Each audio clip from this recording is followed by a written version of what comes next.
Bonjour à toutes et à tous.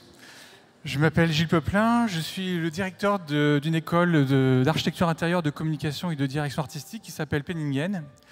Et la particularité, c'est que cette école, je la connais d'autant mieux que j'en suis sorti diplômé en 1995. Donc en fait, pouvoir s'intéresser au champ de la création et de l'art quand on est issu d'une formation et qu'on revient sur cette formation, amène un aspect introspectif et rétrospectif extrêmement éclairant. Et ma vie en fait professionnelle, je suis sorti graphiste concepteur, j'ai fait de la réalisation, j'ai fait du design graphique, j'ai fait de la direction artistique.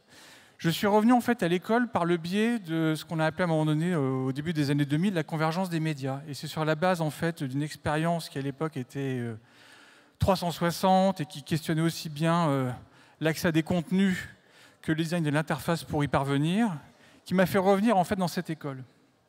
Donc aujourd'hui en fait, mon rôle, au-delà d'être un directeur d'école et comme on pourrait dire un chef d'établissement, il est celui d'un directeur de création, mais aussi d'un pédagogue. Et en fait, ces deux fonctions sont finalement intimement liées.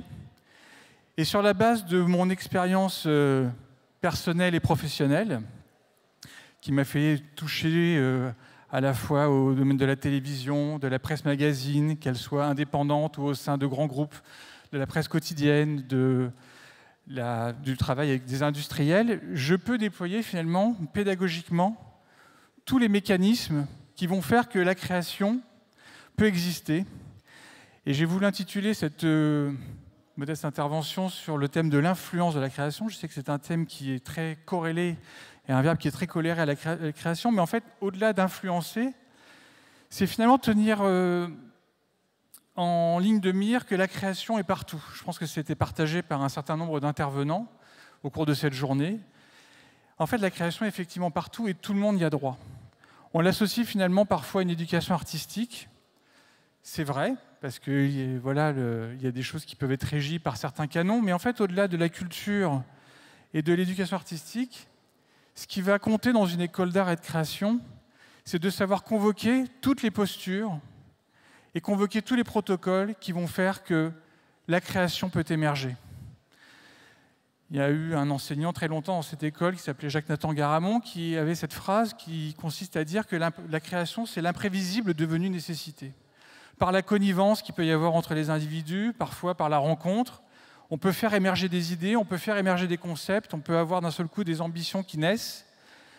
Et en fait, si l'art ne s'enseigne pas proprement parler, la création et l'expertise créative, elle peut s'enseigner.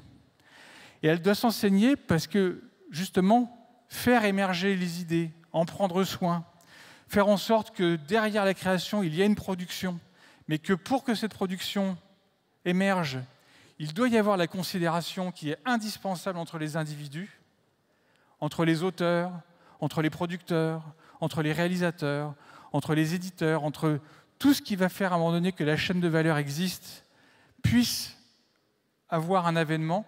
Il faut pouvoir en fait convoquer toutes ces expériences-là.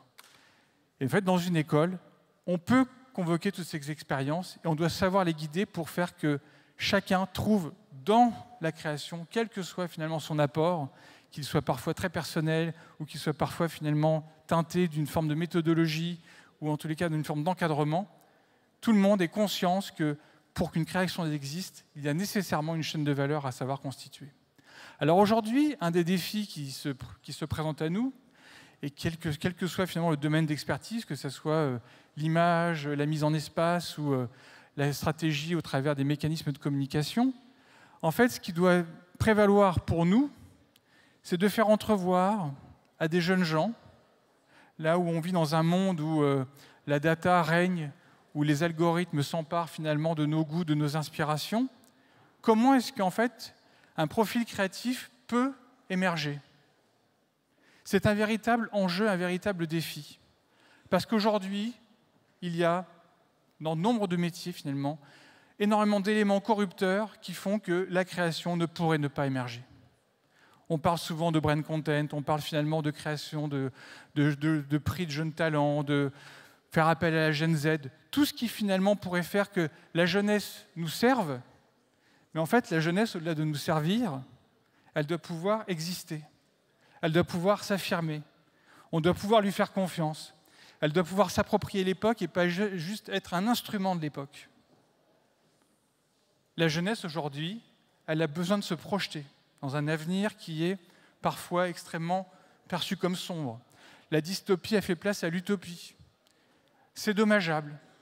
Donc, nous, de notre côté, en tant que pédagogues, il nous appartient finalement de faire prendre conscience que le monde est multiple, qu'on n'a jamais autant de générations à vivre de manière effective, avec parfois des plus vieux qui ont un pouvoir d'achat qui sera bien plus supérieur à ceux qui viennent.